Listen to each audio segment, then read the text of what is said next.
ഈ കഥ നടക്കുന്നത് കേരളത്തിൽ തന്നെയാണ്. നമ്മുടെ വി സാംബശിവന്റെ മോഡൽ ഒന്നുകൂടെ അനുകരിച്ച് നോക്കിയാണ്.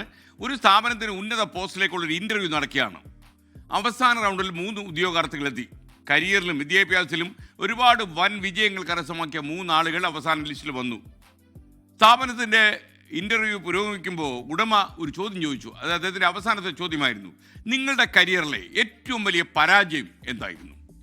ആദ്യത്തെ 2 പേരും തങ്ങൾക്ക് കരിയറിൽ വലിയ തെറ്റുകളൊന്നും പറ്റിയിട്ടില്ലെന്ന് സ്ഥാപിക്കാൻ ശ്രമിച്ചു. ഞങ്ങൾക്കിതൊരു ഒരു ഭാഗ്യം കൊണ്ടെന്ന് പറയണമല്ലോ, ഒരു മിസ്റ്റേക്കും സംഭവിച്ചിട്ടില്ല, എല്ലാം ശരിയായിട്ട് മാത്രമേ ഭവിച്ചിട്ടുള്ളൂ എന്ന് പറഞ്ഞു. എന്നാൽ മുതലാളി 3-ാമനിലേക്ക് തിരിഞ്ഞു.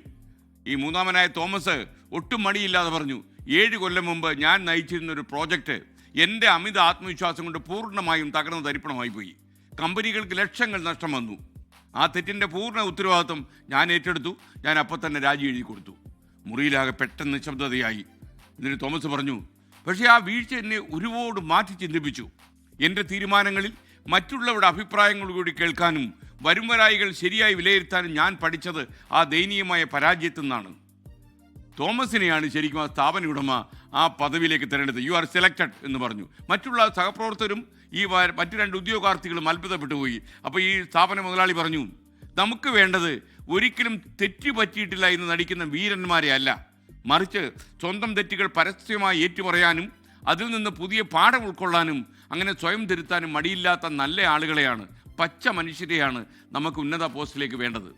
സ്വന്തം തെറ്റുകളും പരാജയങ്ങളും തുറന്ന് സമ്മതിക്കാനുള്ള ആർജവുമാണ് ഏതൊരു വ്യക്തിയുടെയും ഏറ്റവും വലിയ യോഗ്യത.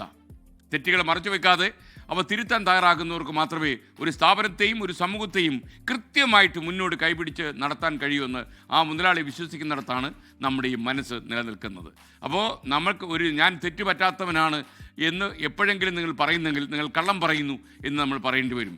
മാത്രമല്ല, അലക്സാണ്ടർ പോപ്പ് പറഞ്ഞൊരു കാര്യം എപ്പോഴും നമ്മുടെ മനസ്സിൽ വേണം, തെറ്റ് മാനുഷികവും അത് പൊറുക്കാനുള്ള കഴിവ് ദൈവികവുമാണ്. To err is human but to forgive is divine എന്നാണ് അലക്സാണ്ടർ പോപ്പ് പറഞ്ഞത്. അപ്പോൾ ഈ ഒരു നല്ല ചിന്ത, അതായത് തെറ്റുകൾ പറ്റുന്ന മനുഷ്യ സഹജമാണ്, അത് പൊറുക്കാൻ പറ്റുന്നത് ദൈവികമാണെന്നുള്ള ചിന്തയും അതോടൊപ്പം തന്നെ തെറ്റുകൾ തുറന്ന് ഏറ്റുപറയുവാനും തെറ്റുകൾ സ്വയം വിശ്വസിച്ച് തെറ്റുകൾ മനസ്സിലാക്കി പുതിയ വഴികളിലേക്ക് സഞ്ചരിക്കുകയാണ് വേണ്ടത്. ആ നല്ല ചിന്തയോട് നമുക്ക് ആരംഭിക്കാം ഇന്നത്തെ മനുഷ്യ. എല്ലാവർക്കും ഒരിക്കൽ കൂടി സ്വാഗതം.